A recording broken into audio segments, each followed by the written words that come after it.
friends, it's Catherine Gorman Lovelady from Moonstar Lodge in Tiny, Ontario, and I'm here with something new that we're starting, which is to have a tarot reading for the week. And so this particular reading is for Sunday, July 18th, Brian, till the 24th.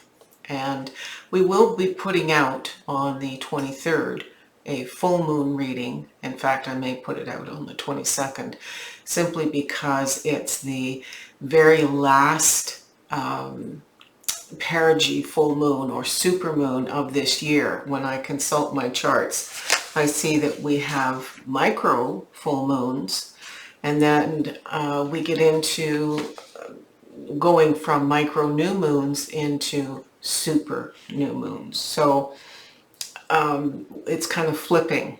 So the next reading that I do, and this is giving you something to think about during this week, it's our really last big chance to throw everything away and discard to this huge perigee moon, that which no longer serves us as we are winding down this pandemic and shifting around our lives. Our lives have been shifted for us, and we have choices in how that manifests. So this is part of the reason that we chose to do a reading of the week.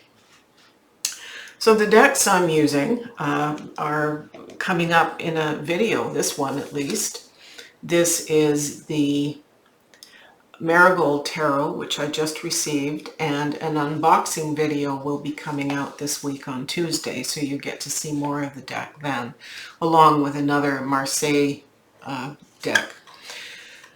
The other deck I'm using to complement and clarify is the Memento Mori by Canada's own Claire Goodchild. And this is an 85 card deck that is both a Lenormand plus, but the fact that it has the same kind of features as the Marigold Tarot makes it a perfect complement. So I normally would read these cards with Claire's Tarot, but in this case I've decided to pair that particular oracle up with these 6 cards. So I'm having a Tesla day, and I've chosen 2 of his special numbers, 6 and 3, in order to bring you a reading for the week. So let's switch the camera and get at it. So here are the 6 cards, and the very first card here is the 8 of Wands in protection position. So this is about putting things to bed. There's some chaos around an endeavor that you've been working on, and it's not being very carefully thought through.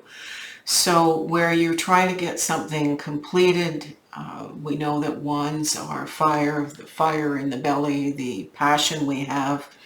So we're just getting really close, but chaos is setting in. So this is not the week to stumble around and go bullheaded trying to push the river. This is about stopping and centering and being ready to just get rid of that rush mentality. When you do, we have the 3 of Wands, which is a stability, which is the turning the gaze inward, foresight, very, very important. And the clarifying card for these 2 is the Sun card in the Memento Mori. So I think that what Spirit is telling us is that, don't sabotage your own new endeavor this week, whatever you're starting out this week to be come Sunday. As you're thinking and preparing for your week ahead, make sure you're coming from a place of meditative resonance, of peacefulness, not of the oh God, tomorrow is Monday and yuck, and I just want to get this over, blah blah blah, it's summer. Don't go there. So if you do come to a place of introspection, then Sun suggests good, positive. You're enlightening, bringing light into a situation. Now, as we move through the week, we have the 10 of Rings.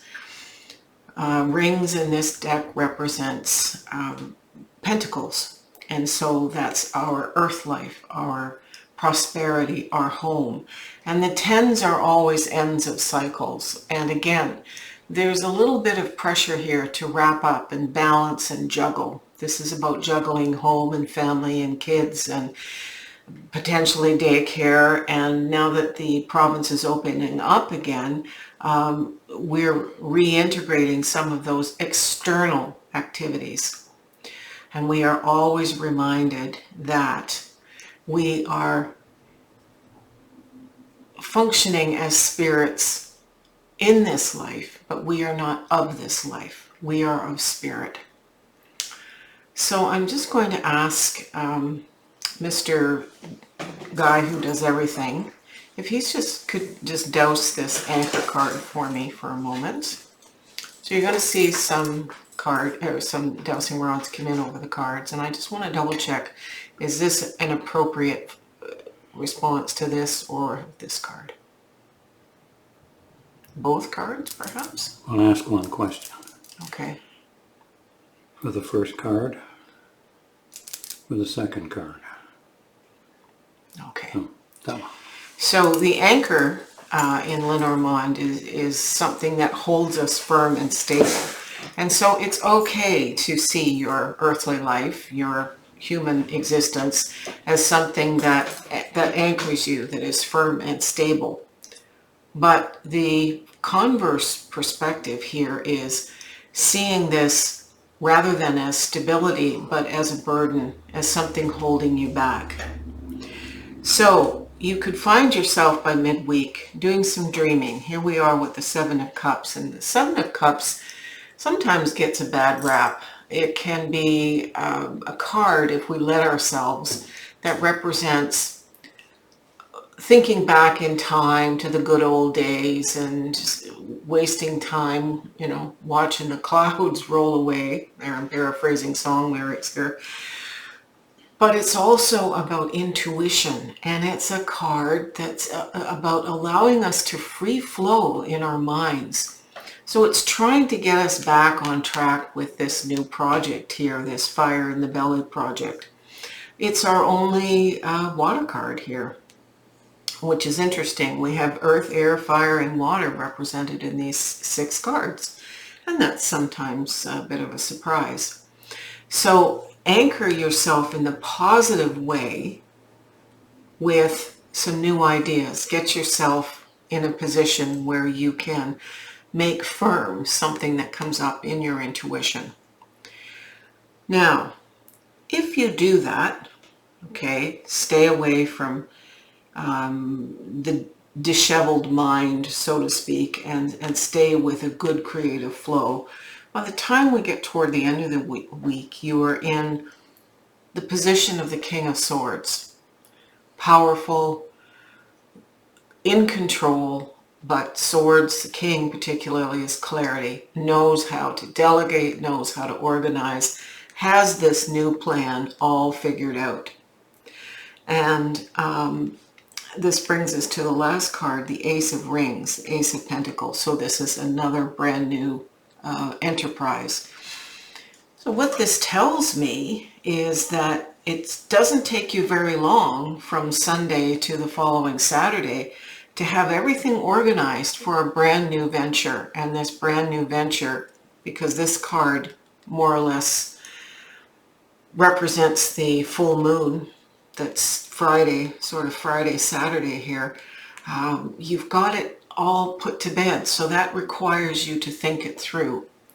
Now the Salt card here, the clarifier, salt is always used as a purifying agent, and it's used to protect the boundaries of something, but you never put salt down first, at least in our indigenous and shamanic traditions.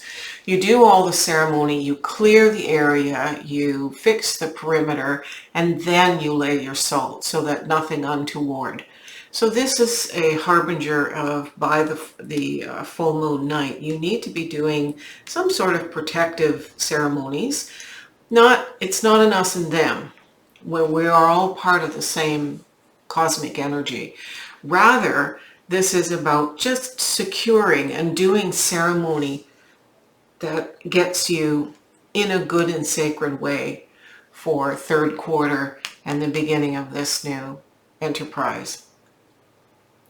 So I hope this reading helps, and bookmark it or download it and listen to it again.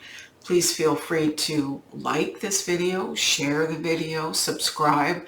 All of these things help with our demographics and statistics, and it allows me to know that you want us to keep moving forward and keep doing these videos.